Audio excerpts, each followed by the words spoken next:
Hello and welcome to my YouTube channel. Today I'm going to talk about the market itself and make my daily commentary about it. First off, I'm going to talk about American markets, and before that I want to talk about the war itself. Yesterday, the Iran and America made a ceasefire. So that's the reason the American market has been opened with it huge green candle. This is the futures and this is the normal American market. As you can see over here, there is a huge gap occurring over. This is very much hard to see if you look at the prior times. And this is upside, but not that much. I do not remember. Maybe these days in the tariff situation and May 2025, when the tariff situation was being signed by the Donald Trump and the Xi Jinping, and that day. So this is a huge day too. This is a day which will be remembered for the investors, of course, for a long time. So why did that happen?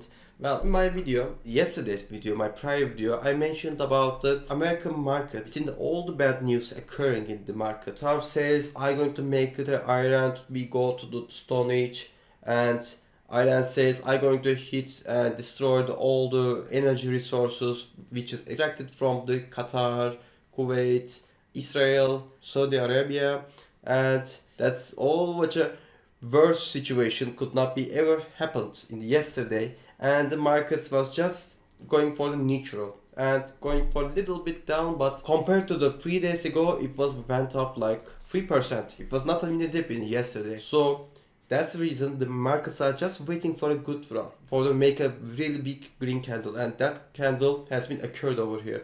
Why is it? Because the American stocks are really powerful. Why is it? Because there's AI rally and AI investments, which is real about the company's future and the company's profits. It's not a dream. It is going to be what's going to be happening in the coming years ahead of us. So people knows it, investors knows it, and they did not want to give these stocks for really cheap. We are in the cheap levels. Why is it? Because just think about it. When the companies just fully develop the AI, when they are once fully developed the AI, what will be happen? They are going to be remove the workers in the companies, and they are going to be replaced by the AI companies. Mostly the tech ones, yes, I know, but I do not know. Maybe a lot of finance is going to be disappear, and lawyers are going to be disappear when the AI just more developed from here, and human resources, etc. going to be replaced. Also, the developers or AI and software workers are going to be replaced, that's for sure. So the cost is going to be reduced, but the output is going to be stand still or maybe improved in the company's balance sheet. This will be make a lot of profits. With that profits, the companies are going to make a huge revenue. Huge profits and revenue going to be occur over here, and that's going to be make the validations to be go skyrocket. So we are buying for the future. That's the reason the American markets are good, worth to buy. I'm buying it, I'm holding it, not selling it. Just keep it for years. Do not be rushed. We sell it. Well, if you need for money, I do not know, but for investing, you can keep it for the years, because this is going to be like a really good. So we like the American markets. You know my opinion about the gold. My opinion is gold has been rushed really good. I bought and I liked gold over the $2,000 levels. And within that $2,000 levels, it was too much cheap. And it was really good. And I bought it. When I was just entered to my company, I was just only buying gold because it was too really cheap. You can look through here. It was once touched the 2011 time, and in the 2024, it was still at the same level. $2,000 level, and it made its run. I sold it, I go back to the American stocks within that money, etc. And after that, gold has made a huge rally within the American inflation. It's just surpassed the American inflation, surpassed the secret American inflation, which is not discussed about. Every government does that.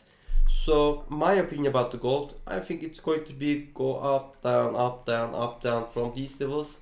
But I don't really think about it can be go and hit and break the 5,600 levels, and even if I don't think it can be go like the 5,900 in these months. It seems so the main way in the I look at daily. If you look at the Ichimoku cloud, went up since the January 2025, upside, going up, upside, still upside, not going down, and made a huge rally, and then it broke it. So this means we are entered the bear market with the gold.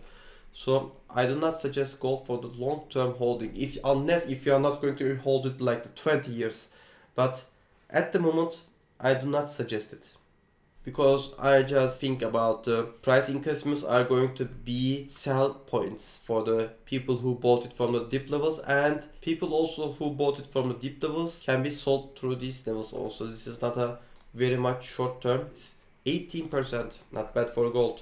For the silver, my opinion about the silver, yes, I said the gold can be go like up, down, stagflate through these levels, like a chainsaw market. But I think the silver will be go down and going to be hit the $50. Silver was too much manipulated in the markets. They said there's a shortage, the electric cars need silver, etc. The solar panels need silver. A lot of stuff is being rumored over the internet. But if you look at the reality, yes, there's a shortage in the silver, but not that $120 shortage occurred in the silver. So I believe the silver would be go down to the few levels. My opinion about the silver is going to be go down when I talk about the Ichimoku itself. Let's talk about the USOIL. In the yesterday's peace agreement, before the yesterday's peace agreement, there is also negative divergence is been occurring through these levels. As you can see through here, this is a negative correlation between the RSI and the price itself.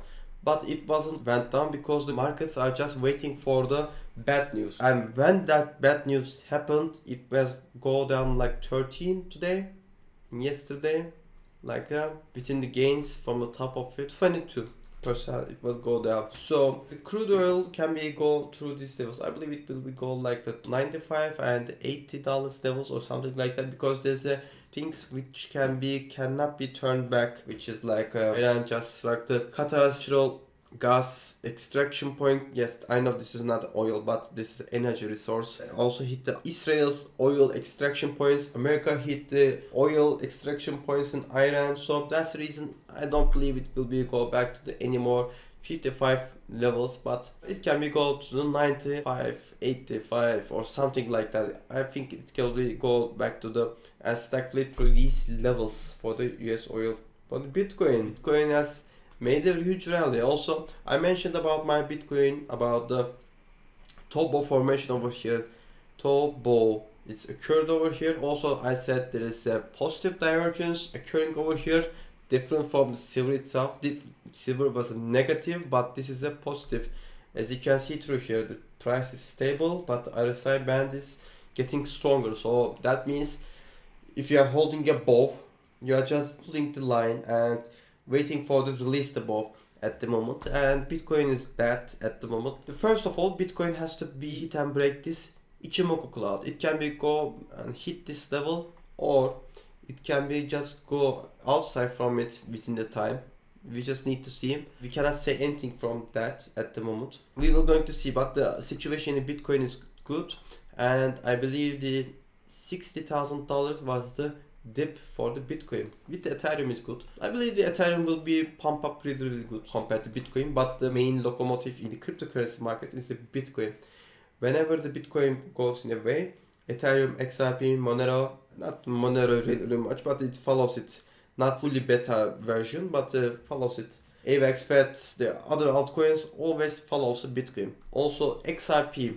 I made a video about it in yesterday's video. I said seems like this is dip 132. It does not going down. Always got a bias through the levels, as you can see through here.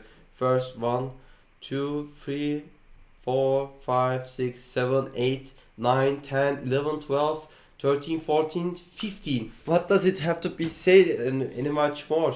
So that's the reason the XRP very good position at the moment, and I believe within the rally occurs in the crypto markets, XRP will be pump up really good, because this is the dip. Officially this is the dip at the moment. XMR just seems like in the XMR, whenever it touches the 315 level, it always got buyers. 1, 2, 3, 4, 5, 6, 8, 7, 8. So it seems like this is a dip for the Monero, for my opinion, and It seems it's really close to the Ichimoku cloud, and if it's going to be break the Ichimoku cloud, this means we are in the again entering the bull market with the Monero. With the AVAX, same standing still, made its dip. There's a lot of altcoins are made its dip. This is the dip levels. I buying it. I cannot say you to buy because this is not my profession. My profession is to tell you about what am I seeing in the market and what am I doing in this channel. I cannot say you anything about buy or sell, but at the moment it seems like in the dip, and I bought AVAX. If you're watching my videos since the couple of months, you can see couple of weeks, you can see how many times I told you about the AVAX is good for these levels. Fedcoin is going good. It seems like it's going to be hit and break the 0.26 level, and if it's going to be break it, this is a really good sign, and it break the Ichimoku cloud and gone up and retested these levels. So this is really good for the Fed. I like Fed. I'm holding Fed. That's the only thing I'm going to say about it. But the Fed coin is really good. So if I have to talk about the cryptocurrencies and American markets, this is time for the buy. This is time for the make a rally. This is time for the make money. This is all I can say at the moment. There's a rally just waiting for us at the door. So thank you for watching my video. See you all.